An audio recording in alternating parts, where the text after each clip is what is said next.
तो रूस यूक्रेन युद्ध ने न सिर्फ दुनिया की राजनीति को उलट-पुलट कर दिया है, बल्कि यह भारतीय रक्षा उद्योग के लिए भी एक सुनहरा अवसर लेकर आया है।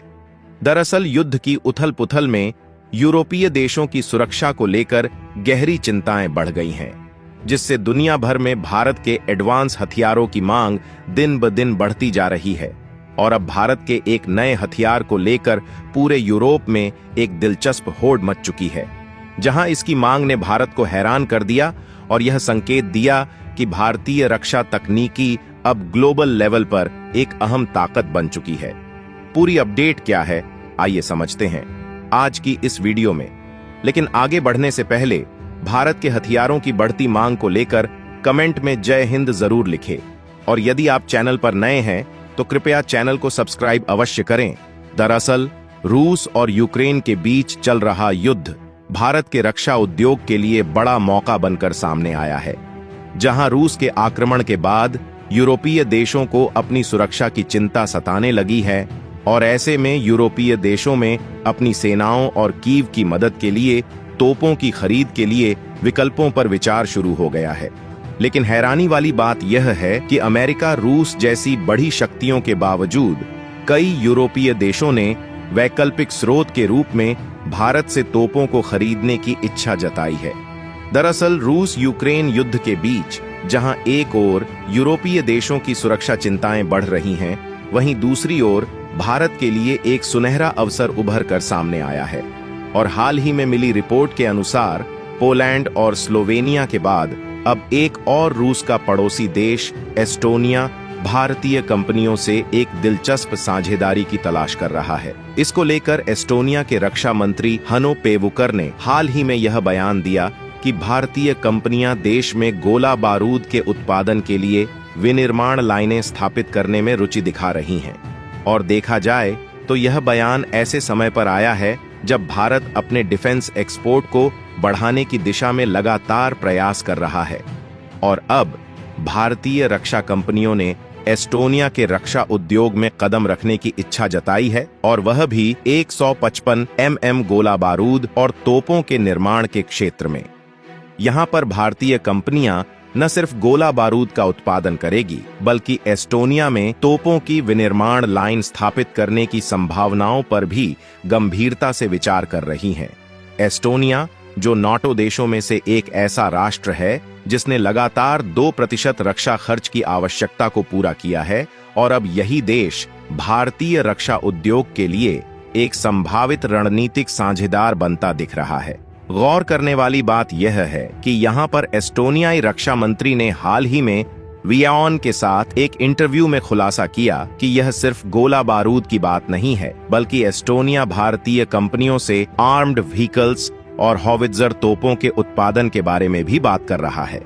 और यह भी संकेत मिला कि वे जल्द ही भारत दौरे पर आ सकते हैं, जहां इस साझेदारी की संभावनाओं पर विस्तार से चर्चा होगी। और देखा जाए तो यूक्रेन युद्ध के दौरान हॉवित्जर तोपों ने अपनी ताकत और क्षमता को साबित किया है, और साथ ही मध्य पूर्व के संघर्षों ने 155 mm तोपों की महत्वता को और भी बढ़ा दिया है। और यदि एक्सपर्ट्स की माने तो आधुनिक तकनीकें जैसे ड्रोन युद्ध में महत्वपूर्ण भूमिका निभा रही हैं, लेकिन असली खेल तोपखाने के उपयोग पर निर्भर करेगा। यही वह जगह है जहां यूरोप अपनी सुरक्षा रणनीतियों को नए सिरे से आकार दे रहा है।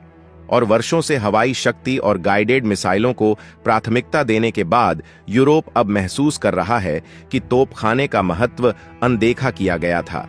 यही कारण है कि यूरोपीय देश अब 155 mm तोपों के उत्पादन को बढ़ाने में जुटे हुए हैं। और यहां पर नाटो के अनुमानों के मुताबिक यूरोप सालाना 20 लाख गोले का उत्पादन करने की क्षमता रखता है, जो एक नया सैन्य युग और वैश्विक रक्षा बाजार में बदलाव का संकेत दे रहा है। लेकिन दोस्तों, जहां एक तरफ भारत ग्लोबल लेवल पर रक्षा क्षेत्र में बढ़ता जा रहा है, वहीं दूसरी तरफ आपको यह जानकर हैरानी होगी कि हाल ही में चीन के एक व्यापारिक प्रतिनिधिमंडल ने पाकिस्तान के पूर्व राष्ट्रपति आसिफ अली जरदारी से मुलाकात की और एक अद्वितीय प्रस्ताव रखा, जहां पाकिस्तान में एक विशाल मेडिकल सिटी स्थापित करने के लिए $1 अरब का निवेश होने जा रहा है। ये निवेश दोनों देशों के संबंधों में एक और महत्वपूर्ण अध्याय जोड़ने जा रहा है।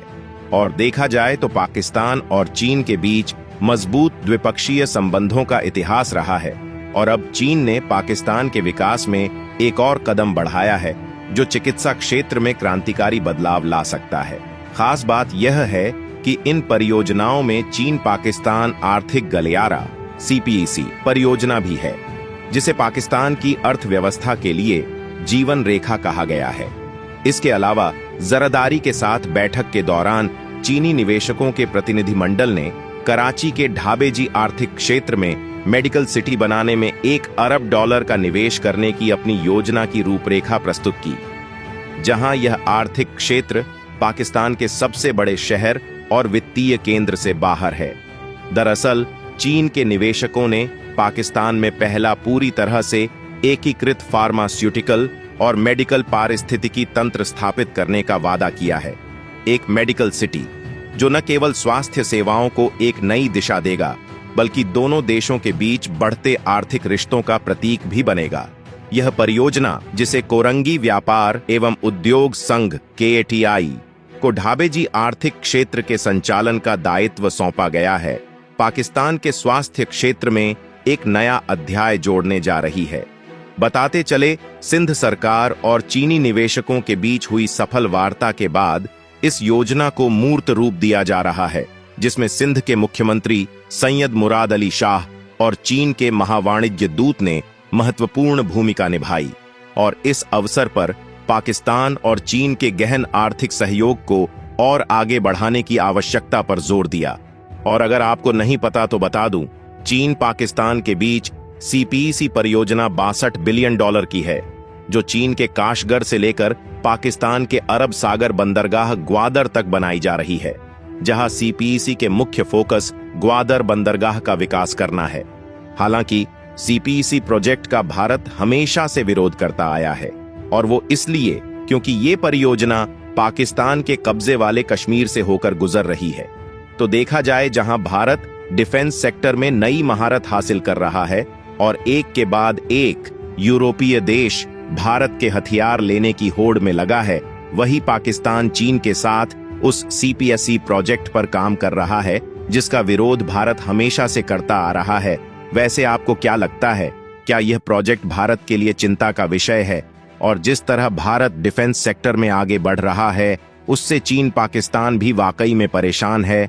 अपनी राय कमेंट बॉक्स में जरूर दे, और भारत से जुड़ी इसी तरह की अपडेट पाने के लिए चैनल को सब्सक्राइब करें। साथ ही इसे अपने खास मित्रों के साथ शेयर जरूर करें, ताकि उन्हें भी यह महत्वपूर्ण जानकारी मिल सके।